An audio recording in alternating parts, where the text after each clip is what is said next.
Foi merecido. O árbitro Emerson de Almeida Ferreira expulsou o jogador Canu depois dessa entrada em Bernard, bem no início do jogo. Ó, violência pura, né? Não tem nem que se discutir, né? Você percebe nitidamente que o Canu dá o carrinho e o carrinho em nenhum momento visa a bola, e sim as pernas somente do Bernard.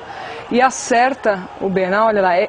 Isso a gente chama no futebol que é um lance criminoso. Não precisa nem dar primeiro cartão amarelo, não existe. Não, falta, cartão não é bom para a turma de casa a regra, entender, né? Ela tem o entendimento seguinte, que ela fala imprudência, temerária e o que é? Força excessiva para você entender o jogo violento.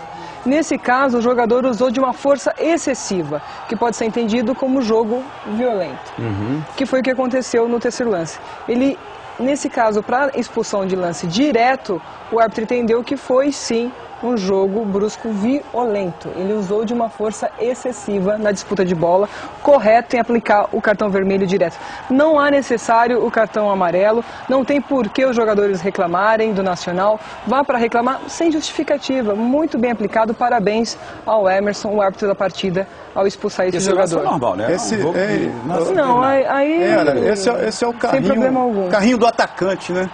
Não sabe a precisão desse bote, e o Bernard é muito rápido. A gente nota que ele dá o tapa na bola e o Canu chega um pouquinho atrasado pegando as pernas por trás. É muito perigoso esse tipo de Errou lance, o tempo de bola, né, Marcos? Isso, o atacante que não tem o tempo e só pegou as pernas do jogador. Pois é, já a veterana está na bronca com o árbitro Igor Benevenuto, que apitou o Cruzeiro 2, Caldense 1. Ele teria prejudicado o time do Sul de Minas e também influenciado diretamente no resultado do jogo. Vamos rodar os lances para a gente conferir aí, ó. O lance de maior polêmica é esse aí. Dagoberto entra, tromba com o zagueiro Júlio César e cai na área. O juiz dá pênalti. E aí, Ana Paula? E aí que a veterana tem toda a razão de reclamar, sim, porque não aconteceu o pênalti. O primeiro lance, em que muitos podiam dizer, eu até gostaria depois que nós voltássemos no lance do penal, aí são as situações, porque a veterana, esse lance, o que acontece aí? O Dagoberto, ele poderia ter sido tocado, sim, mas ele não houve. Ó, nesse primeiro momento, todo mundo falou assim, ele foi calçado. Não, ele não foi calçado, o jogador não toca, ó lá. Ele perde sim aí o equilíbrio, percebe que vai tocar, permite que seja tocado, mas não há em nenhum momento toque. E o Igor entende que há esse toque e marca o pênalti. É que essa imagem, ela não nos favorece tanto lá, mas não existe o toque. E aí a malandragem do atacante. O Marcos, que foi jogador, percebe isso. O atacante, quando tem essa malandragem, ele já se joga. Ele procura o choque, Ele procura o choque e leva, né, o árbitro ao erro. Às vezes a imagem do campo de jogo não é a imagem da TV também. Vamos deixar isso claro.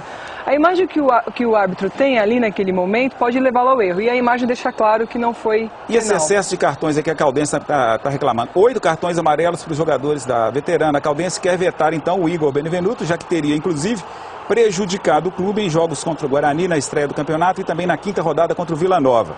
Péricles, o Igor, ele começa muito bem o jogo. Eu acho que a gente tem que colocar isso. Ele começa bem o jogo, ele começou, inclusive marcou o pênalti corretamente a favor da Caldense, do Paulão. E depois, infelizmente, ele se perde no decorrer da partida. A Caldense fez um jogo de muita marcação de falta, sim. Foi assim, usou como estratégia tática parar o Cruzeiro com falta e fazendo falta em rodízio. Aonde o Igor pecou? No excesso de cartões, porque a gente já até conversou aqui no Alterosa no Ataque. A gente repara, Ana, todos são lances passíveis de cartão amarelo, sim, né? Que o árbitro tem que saber em que momento aplicar esse cartão e valorizar o cartão. E o que aconteceu com o Igor? Ele começou a aplicar o cartão, sim, em momentos em que foi necessário aplicar o cartão, mas não soube se impor enquanto árbitro. E você percebe que em alguns momentos o jogador deixou de respeitá-lo na figura de árbitro, que começou o bate-boca com ele, o bate-boca entre os jogadores, ao ponto da veterana se sentir no direito de vetá-lo, o que eu acho errado. Uma equipe não pode vetar um árbitro, ela pode questionar a atuação do mesmo, mas jamais vetá-lo. Tá em moda agora, né? Tudo agora. Deixa eu dar um pitaco. Isso não pode acontecer. Eu acho que em relação ao ano passado, onde a crítica realmente foi forte em cima da arbitragem, esse ano melhorou muito, Ana. Muito. O Cleison Veloso vem fazendo uma boa arbitragem. Isso, é. O menino que apitou o jogo Atlético e Nacional fez, o Emerson, uma boa arbitragem. Acho que o erro crucial, com certeza, o pênalti. O pênalti, com toda certeza, influenciou no placar e o Igor errou nesse lance. Esse lance da assistente, a gente poderia pedir para a nossa equipe voltar, O Ricardo Goulart não estava em posição de impedimento, estava em mesma linha.